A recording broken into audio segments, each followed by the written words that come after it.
The Dahlia has had by far one of the quietest betas in recent memory, so while barely anything changed for her compared to my first impressions video of her initial kit, I still wanted to make a final follow-up video to her beta, and how powerful her finalized kit seems to be. Is Break getting revived? Is it still Brick? Let's discuss all things Dahlia related. But first, a word from the sponsor of today's video. LD Shop is a safe and reliable top-up site that allows you to buy currency across multiple different games, including Honkai Star Rail, Genshin Impact, among other games. They offer prices at a discount, from anywhere up to 13% to 25% cheaper than topping up in-game. Not only are the prices cheaper, but they make topping up completely effortless. All you need is your server and game ID, and you're good to go. No hassle at all, and no personal information required whatsoever. After purchase, you can see that the Jades are sent to my account within 5 minutes. There are no downsides to using LD Shop for your purchases, as the prices on LD Shop are strictly better than the prices in-game. But the upsides don't stop there. Users who register using my link in the description below will get an exclusive 15% and 5% coupon, which can save you up to $50. Additionally, if you spend $80 in total, you can earn an express supply pass for completely free. If you want to top up at discounted prices with no downsides, using a website and method that has been approved as safe by multiple large content creators in the space, then click the link in the description below to head over to LD Shop and start saving money on your gacha game top-ups right away. If you need a reminder of what the Dahlia does, she essentially consolidates the roles of a super break enabler like Harmony Trailblazer or Fugue with the role of Ron Mei, giving 50% weakness break efficiency all in one kit. Not only does she provide both of these essential buffs for break teams, but more importantly, she enables your team to deal super break damage even while the enemy is not weakness broken, meaning super break characters can now deal their damage all the time. Yes, this essentially takes away Break's niche of dealing damage during set intervals, and it's much more similar to every other damage archetype in the game now, but whether it's unique or not, it is undoubtedly very, very strong for break teams. Those are the main gimmicks of her kit. Her skill and ultimate and follow-up attack deal additional toughness damage and super break damage, and she has extra utilities, such as defense shredding and weakness implanting on her ultimate, skill point generation on her follow-up attack, and a speed buff, as well as a very specific energy generation buff in her talents. The only change she got throughout the beta was her ultimate's toughness damage getting reduced a little, and she now inflicts extra toughness damage when when any ally fire type character implants a weakness. Her Eidolon's got some minor changes as well, but I'll cover her entire kit and Eidolons more in depth in her specific guide video. For now, I just want to talk about how strong her kit is. For starters, it goes without saying that her kit is very overloaded. Comparing this kit to Fugue's kit is like night and day as far as break supports go, just in terms of the amount of things in their kit. Not to say Fugue's kit isn't strong, the exo toughness bar is strong, it's just very simple and not nearly as overloaded as the Dahlia, who does a million different things all at once. So, similarly to how Hycelin's revived DOT, is the Dahlia reviving Break? Sort of, but I don't think this comparison is quite accurate. Instead of comparing the Dahlia to Hycelin's, you should compare the Dahlia to Kafka. Obviously because the Dahlia is a support and not a DPS, thus fulfilling Kafka's role more than Hycelin's role, but also just because the way in which she impacts the archetype alters the way in which break characters deal damage, just like Kafka. DOT by default triggers on the enemy's turn, but Kafka changes this. Super break damage by default only triggers while the enemy is weakness broken, but the Dahlia changes this. These damage archetypes literally could not function and could not deal damage properly without Kafka and the Dahlia, and that's why these two should be compared. Kafka isn't just the best DOT support, Kafka is DOT, the archetype itself. It's the same with the Dahlia. The Dahlia is super break. If you think your super break teams are clearing just fine right now, believe me, it's like you're playing DOT without Kafka at the moment, and as soon as the Dahlia releases, super break is going to feel so much better. However, is the buff she gives to super break characters enough to bring them back into the meta? Well, that's a complicated subject. There are 3 main break carries, and she benefits each of them differently, so let's go through each of them first. Boothill is an interesting case where he's almost more of a break character than a super break character, meaning so much of his damage comes from the moment he actually breaks the enemy's break bar. Don't get me wrong, the ability to deal super break damage even on non-weakness broken enemies is still really nice, and the Dahlia provides a bunch of other buffs aside from that really helps him out, but her mechanic isn't the craziest thing in the world for Boothill. Rappa is a middle ground between Boothill and the other break DPS, who we will get to in a second. Rappa's damage does come from super break damage, but she still relies on the actual moment of breaking enemies to stack up her damage. One of the really big things the Dahlia gives to Rappa though, is the ability to finally implant imaginary weakness. Since the Dahlia implants the weakness of her selected dance partner, that will help Rappa a lot, since Rappa was inexplicably the only break DPS who couldn't implant her own weakness, and was instead stuck with her awkward Omni toughness shredding with 50% of the toughness damage. So, for Boothill and Rappa, the Dahlia is inherently a buff to them due to essentially being a better Ron Mei for the break archetype, but outside of that, she clearly wasn't made with them specifically in mind. No.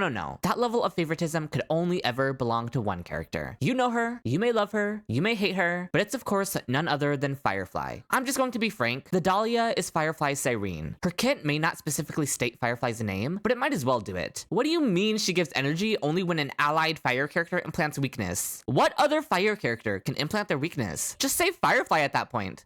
Anyway, the Dahlia is specifically made for Firefly. She gives Firefly everything she could possibly want. Out of all 3 break DPSs, Firefly is the most reliant on direct super break damage, so the Dahlia's mechanic benefits her the most. The Dahlia also shares an element with Firefly, so you're incentivized to bring them against enemies that are weak to fire and thus have lower fire resistance, maximizing both of their damage at the same time. She gives Firefly a massive speed buff, which helps Firefly reach new speed thresholds within her ultimate's countdown timer. Her follow-up attack regenerates a skill point, which Firefly is notoriously greedy for without her E1. And somehow, maybe most importantly, the energy generation. The Dahlia single-handedly fixes Firefly's downtime by essentially guaranteeing that Firefly will always be able to immediately enter her ultimate again as soon as it goes down with just one skill, instead of needing to wait 2 turns for 2 skills like Firefly currently does. I don't think I need to sell the synergy to you any further than this. The Dahlia is Firefly's best teammate by a mile. But is this enough for Firefly and the other break DPSs to compete with the current Crisis Air meta that Cyrene has ushered in? That's a complicated question. For starters, when the Dahlia releases, the entire endgame environment is going to be heavily shilled towards break teams, so please keep that in mind. The entire break archetype is going to feel incredibly powerful because they're being catered to. Enemies with break mechanics will be an endgame. There will be buffs and debuffs that punish crit teams and reward break teams, and all sorts of stuff that inflates the performance of break characters in order to sell the Dahlia. So, on the Dahlia's release, break is undoubtedly going to be one of the best teams for clearing the current endgame content. Outside of this break shilling environment, break teams have varying performance depending on whether you go sustainless or not. Break teams are notorious for having an easier time ditching the sustain, like Gallagher or Lingsha, and instead just running a purely offensive team. This is partially because break teams have so many options for offensive supports, and each of them do so much for the break archetype. The Dahlia takes up another team slot, so break teams benefit so much from being able to also run any combination of Fugue, HMC, and Ranmei alongside the Dahlia and the DPS. Due to this, the performance really does skyrocket when you do a sustainless team. Yes, the Dahlia has a trace that specifically gives break effect when she's healed by an ally, incentivizing you to run a sustain, but this trace is not enough to justify using a sustain in a break team unless you just need the survivability. It's a decent amount of break effect for sure, but the spike in power from being able to slot in Fugue or HMC or Ranmei over a sustain like Gallagher or Lingsha is still just too valuable for the Dahlia's trace to really make up for it. Don't think of this trace as a way to make sustain teams better than sustainless. Just think of it as a way to make sustain teams not as far behind sustainless teams as they already are and still are. Now, there are scenarios where Lingsha is able to carry her weight more, especially in AoE scenarios, and there are even a decent amount of scenarios where you would rather just run Lingsha as the main DPS, with 3 of the break supports buffing her instead of Boothill, Rappa, or Firefly. In fact, you could sort of look at the Dahlia's trace where she buffs break effect upon receiving healing to be more of a buff for main DPS Lingsha than for anything else, which is really funny. But outside of these main DPS Lingsha teams, and outside of AoE scenarios where Lingsha is once again essentially another DPS, the sustain teams pale in comparison to the sustainless team's performance. Thus, if break teams, mainly Firefly teams, are able to compete with the current meta teams only while running sustainless, then it goes without saying that they start to fall off if you're ever forced to run Gallagher or Lingsha. Therefore, while Firefly especially will see quite the resurgence with the Dahlia's release, I wouldn't expect her to start outperforming the current best DPSs in the game. She can definitely match them in specific content, but the next planet, and probably the next meta shift, is right around the corner, and I personally wouldn't be expecting another buff to break teams for a while, considering Hoyo's track record of abandoning old archetypes for new archetypes and only throwing a bone once a year. In a way, you could say that the Dahlia is too strong for her archetype, as in, she's being held back by the break archetype, or at the very least, the current roster of break DPSs. The Dahlia's kit is genuinely so overloaded and powerful, but even despite that, and even despite Firefly's kit being tailor-made to make use of the Dahlia's kit, Firefly's numbers just aren't high enough to really make the Dahlia and the break archetype as a whole as overpowered as they could be with a kit as strong as the Dahlia's. The Dahlia is waiting for a more powerful super break DPS to release that can also synergize with her and make her broken kit fly to the moon. But for now, she's attached to the hit with these 3, or 4 if you count DPS Lingsha, which I personally would, and that's what's holding her back at the moment. It's like if Kafka released with the only DOT DPS being Black Swan and no Hysolins. The Dahlia is still waiting for her Hysolins. And last but not least, I just want to clarify, the Dahlia is obviously only for break teams. No matter how good her kit is, if you do not care about investing in your break teams, there is zero pressure whatsoever to pull the Dahlia. One of the main reasons the Dahlia's beta has been so uneventful and peaceful is because everybody already knows where they stand on whether or not they should pull the Dahlia. Do you want to revive your break teams? Yes? Then you're probably pulling her. No? Then she's the easiest skip of the Amphoria's patches. Obviously, loving her design or animations is a whole different story. Only you can decide whether or not you want to pull her for those reasons alone. So I'm not here to tell you what to do based on that. Overall, this has been one of the most boring HSR betas in recent memory, but I actually enjoy that. It was nice to have some peace and quiet in the community for a little bit. The Dahlia's kit was already very strong from the get-go, so it makes sense that she barely needed any changes throughout the beta. And even though her kit is very strong, her current DPS options are holding her back, and we will see how great her potential grows in the future when, or if, Hoyo ever releases a stronger super break DPS. Don't pull her just for her future potential, by the way. Hoyo could very well just lock her to Firefly teams forever and never release another super break DPS that uses her kit well. Just pull her on a rerun if they end up releasing a new DPS that you want to pair with her. With all of that said, thank you so much for watching. Leave a comment down below on what you think of the Dahlia's kit, and also your thoughts on how peaceful her entire beta cycle was. Like the video if you found it helpful or enjoyable at all. As mentioned earlier in the video, there will be a complete guide video to the Dahlia's relic building and investment priority, so subscribe to the channel if you don't want to miss out on that. Until next time!